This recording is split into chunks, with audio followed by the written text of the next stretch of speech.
Hello, my geeks and nerds. It's Christy, and in the last lecture, or the last episode, I don't know what it is on YouTube, of How to Social Science 201, we looked at qualitative research design, and we left off at the end before we got to a real example. And that's what I'm going to walk you through here in this last bit of the lecture.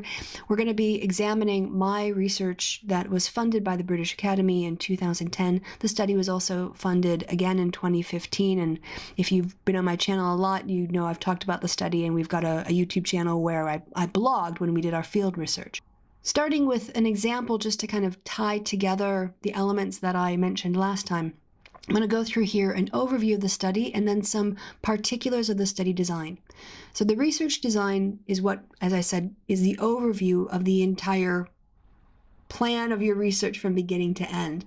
And a research design will start with the overall aims. So I'm going to read this out, and it's not the entire research design, but this at least gives you like the framework of what the research design would start with and what my research grant proposal started with. The aim of the qualitative election study of Britain is to generate qualitative data to provide insights into the opinions of citizens on politicians, party leaders, political issues, perceptions of their own civic duty to vote, whether or not they felt political alienation from the process or institutions, and any of their political activism.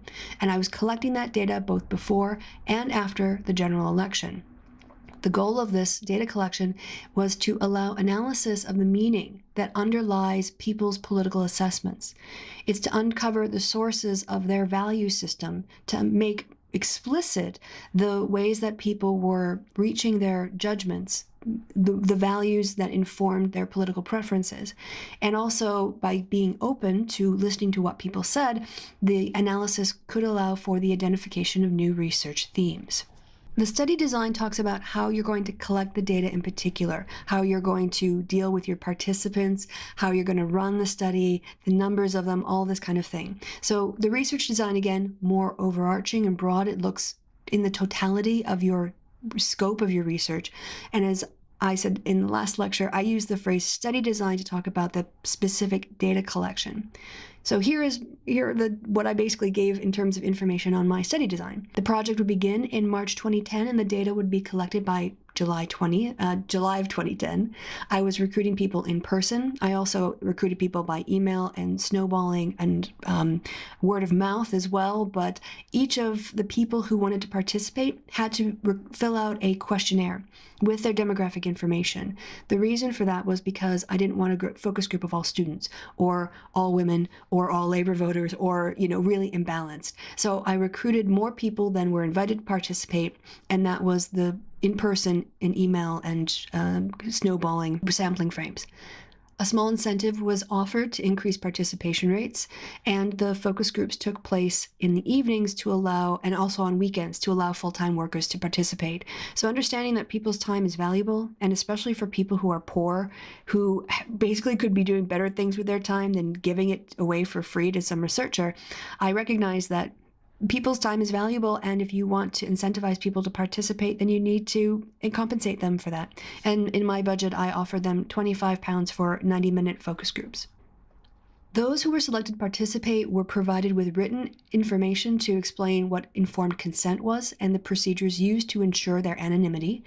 I had an interview schedule with the questions that I was going to be asking each group, but it was semi-structured. That allowed me the flexibility to take a question into an interesting area if the group went there, but also it was consistent enough across groups to be able to compare the data in England, Scotland, and Wales pre and post. And if I had interest in talking to people after the election, I just mentioned that I wanted the ability to do follow-up phone interviews. Another part of the study design is that it was a two-wave data collection project. So we had the pre-election views, and then we invited people I invited people back in 2010, in 2015. I invited people back in the post to follow up with them. So people in the pre were always invited to participate in the post, and the aim of this was to get people's perceptions of the election results, talk about the national turnout rates and attitudes toward the newly elected governments. If you think about most polling surveys, they don't take polls about people's preferences of the election after the election's been done. But from a qualitative point of view, I was interested in how people explained their vote choice to themselves, what were the last minute influences, how did they perceive the election, how did they perceive the new government. All of the stuff was still important, and especially when you have someone saying something at time point A and you want to see if they actually followed through with it, you need to talk to them again. And that's why there was the pre-post element to the study. I had already identified forms of analysis that shaped the form of the questions that I wanted to pose to people: narrative analysis, thematic analysis, content analysis, as well as grounded theory was applied to the data to investigate the topics and the themes mentioned above. That's the bit about the study design. And again, the study design is the particulars around the people that you're going to be talking to, protecting their anonymity, your ethical requirements, how you're going to recruit them, how you're going to compensate them, what you're going to do with your data, what kind of questions you're going to ask. All of that stuff, of course, has to be done before you go into the field. And that's why research design is so vital in any scientific project. An element of qualitative research that is rather unique is this idea of a research diary.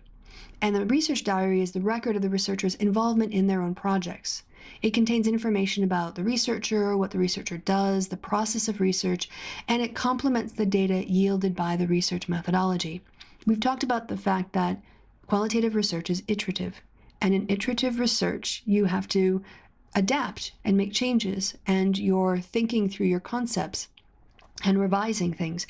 Documenting that process then makes it easier for other people to follow your thinking and follow your reasoning as you've moved through your project. And that's why research diaries aren't important in quantitative research, because you're doing deductive hypothesis testing. Whereas with inductive data, you're collecting data, looking for patterns, thinking about it, going to the literature, thinking about it some more, reformulating your question, going back to the data. That's one of the ways that you can do it. And if that's the case, you have to document that process, not just the data itself. Here are Hughes's reasons for keeping a research diary. It generates a history of the project, your thinking, and the research process. It provides material for your own reflection.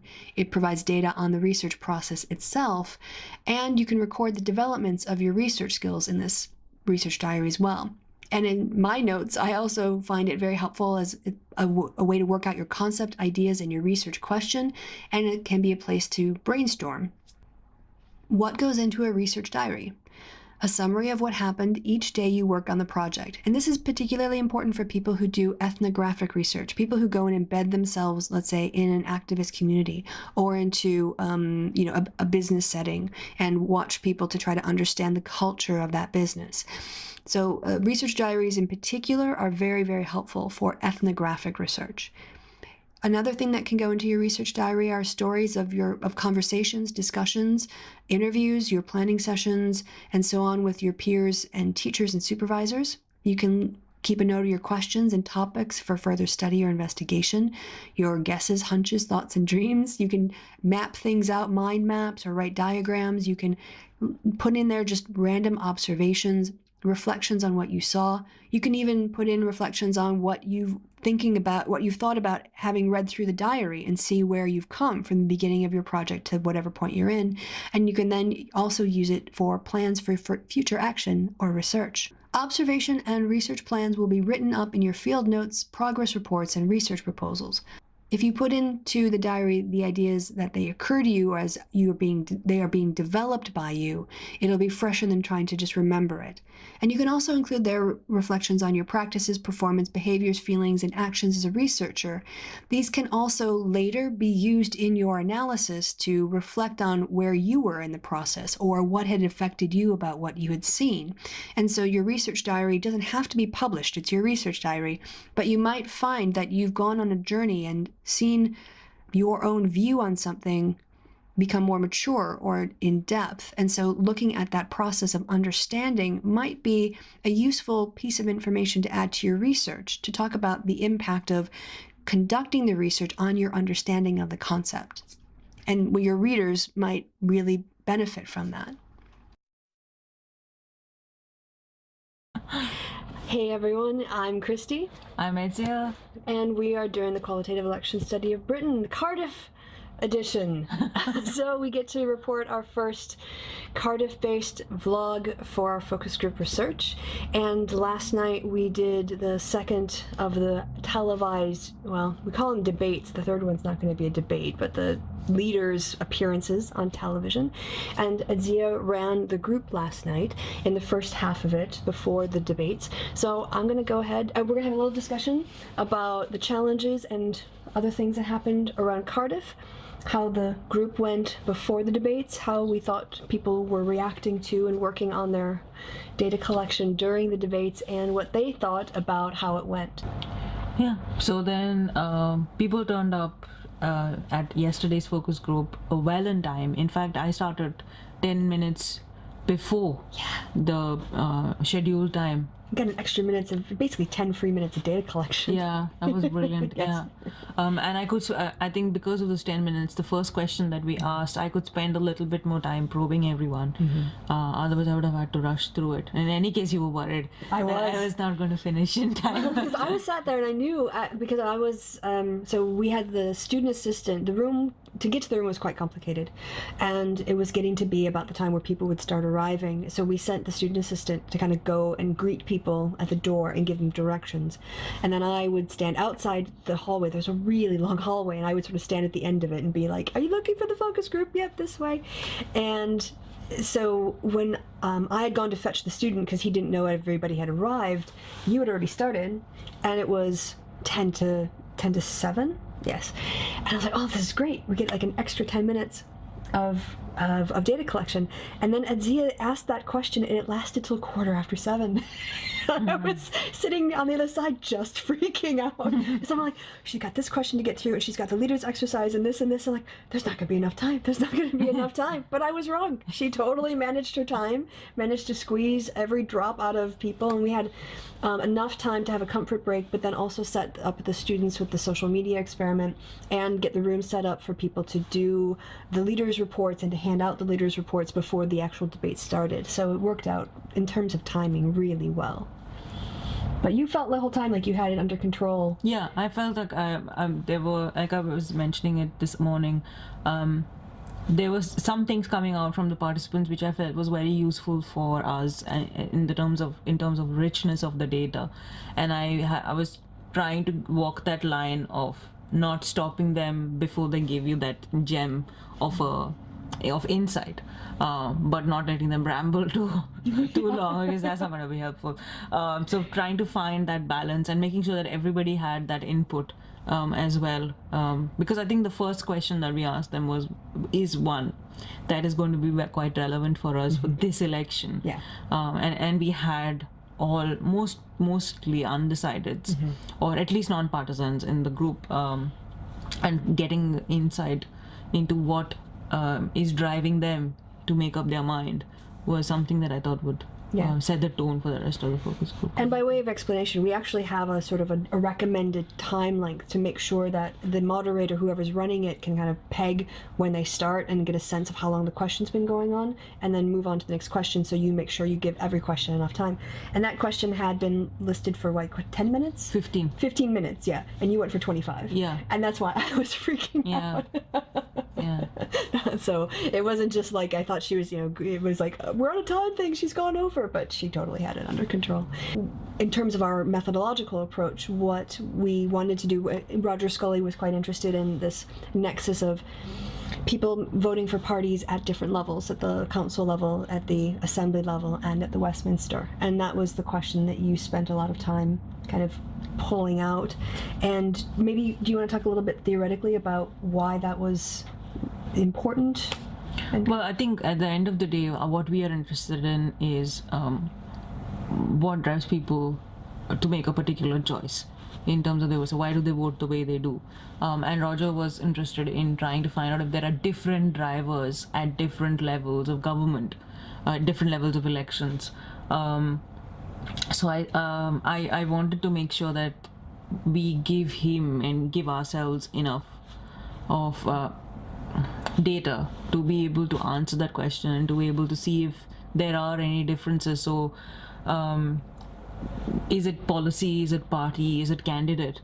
that drives people's decisions at each level, or are there differences? So it's candidate at one level and policy at another and party at a third or whatever. So I think, yeah, that's where I'm thinking about it.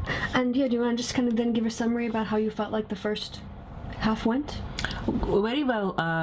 Yeah, the participants were generally really good. A couple of participants who were very much engaged in the whole process and who gave us quite thoughtful responses.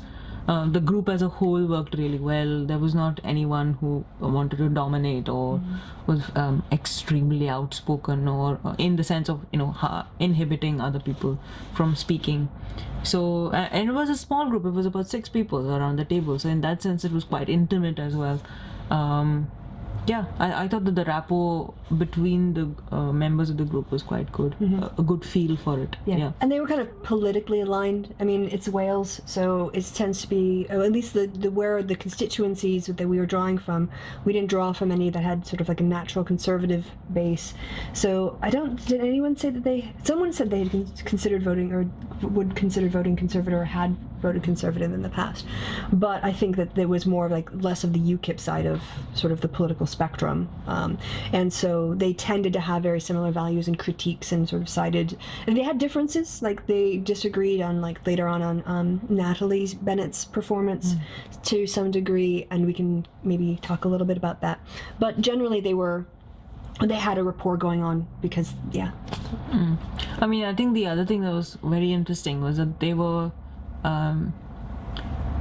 some things, like you said, like for example, Natalie Bennett's performance, where people were quite vociferous about their disagreement, but not in a way that would make somebody else feel that their opinion was being devalued or that their opinion was wrong. So not attaching any value labels. They were more like, I don't agree with you, this is what I think. But yeah, that's just me. Yeah. And we try to encourage that, sort of let people willing to step up and say, oh, I don't really see it like that. From my perspective, it looks like this kind of language, to get a variety of viewpoints. And yeah, we had actually 2 people who basically were in similar political wavelengths, having a bit of a back and forth about what debates should be about. Should they be very stage managed and pre-prepared, or should they be quite spontaneous? And it was a little bit off the topic, but it was an interesting exchange back and forth, and it was quite respectful. And I think they kind of both ended up realizing that they agreed. They just kind of were coming at it from different perspectives, in terms of how they were approaching what was important. Right, that is the end. This is a really, really short one. So apologies if you were expecting a longer one, but the last time I made the mistake of saying that we were going to be doing the quants data lecture next, and that wasn't true. It was going to be, I'm doing the quants one now that we've finished up the qual one. So this is part 2 of the qual lecture, wrapping up. Next time we're going to be back with the quant side, and that's going to be in How to Social Science 202. So look for that separate series very shortly here on YouTube. And all that's left to be said then, to you, my fellow geeks and nerds, is that I've been Christy, you've been awesome. Thanks for your time and attention. We'll see you soon.